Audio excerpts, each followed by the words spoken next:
आजचा जो बायोडा आहे तो सोलापूर जिल्ह्यातील शेतकरी कुटुंबातील मुलीचा आहे आणि त्यांची सुद्धा अपेक्षा अशी आहे की एखाद्या मुलाची जर का चांगली शेती असेल आणि फक्त शेती नाही तर शेतीसोबत एखाद्या मुलाचा जर का चांगला जोड व्यवसाय असेल असं सुद्धा स्थळ त्याला चालत आहे किंवा एखाद्या मुलाचं चांगलं शिक्षण झालेलं आहे मुलगा चांगली नोकरी करत असेल असं सुद्धा स्थळ त्यांना लग्नासाठी चालत आहे. फक्त त्यांची एक अट आहे की मुलाचं जे मूळचं गाव असेल ते सोलापूर जिल्ह्यामधील असावं. त्यामुळे विनंती आहे कृपया व्हिडिओ पूर्ण ऐका, यांच्या अपेक्षा पूर्ण ऐका आणि तुम्ही जर काही अपेक्षित बघत असाल तर तुम्हाला स्क्रीनवरती 2 नंबर दिलेले आहेत त्या नंबरवरती सकाळी 10 ते 5 या वेळेमध्ये संपर्क करा.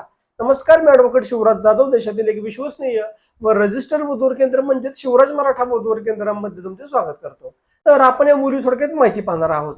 मुलीचं जन्मवर्ष आहे 2004, उंची मुलीची 5 फूट आहे, मुलीचा रंग हा गोरा आहे. मुलीचं सध्या MA शिक्षण चालू आहे. मुलीचं मूळचं गाव आहे सोलापूर जिल्ह्यातील आहे. मुलगी ही शेतकरी कुटुंबातील आहे. मुलगी ही शहाण्णव मराठा कास्टमधील आहे. तर त्यांची सुद्धा अपेक्षा आहे की मुलाचं जे मूळचं गाव असेल ते सोलापूर जिल्ह्यातील असावं. मुलाचं शिक्षण किमान ग्रॅज्युएशन किंवा पोस्ट ग्रॅज्युएशन झालेलं असावं आणि त्यांनी सांगताना सांगितले की एखाद्या मुलाचं जर का चांगलं शिक्षण झालेलं असेल, चांगली नोकरी करत असेल मुलगा पुण्यात किंवा सोलापूरमध्ये असं सुद्धा सर देण्यात आलं आहे. त्यांनी अपेक्षामध्ये अजून एक गोष्ट सांगितली आहे की एखाद्या मुलाचं जर का चांगली शेती आहे आणि फक्त मुलगा शेतीवरतीच अवलंबून नसावा, शेतीसोबत दुसरा मुलाचा काहीतरी जोड व्यवसाय असावा आणि महत्वाचं म्हणजे मुलगा हा निर्व्यसनी असावा, मुलगा स्वभावाने चांगला असावा आणि त्या ज्या मुलाचं जन्मवर्ष आहे ते 1998 ते 2004 सालापर्यंत असावं. तर अशी त्यांची अपेक्षा आहे. त्यामुळे तुम्ही स्वतः किंवा तुमच्या ओळखीचा कोणताही मित्र जर का सोलापूर जिल्ह्यातील असेल आणि या अपेक्षित बसत असेल तर आठवणीने त्याला हा व्हिडिओ शेअर करा, कारण तुमच्या शेअर केल्याने नक्कीच त्याचं लग्न जुळण्यासाठी खूप मोठं सहकार्य होऊ शकतं. धन्यवाद. जय शिवराय.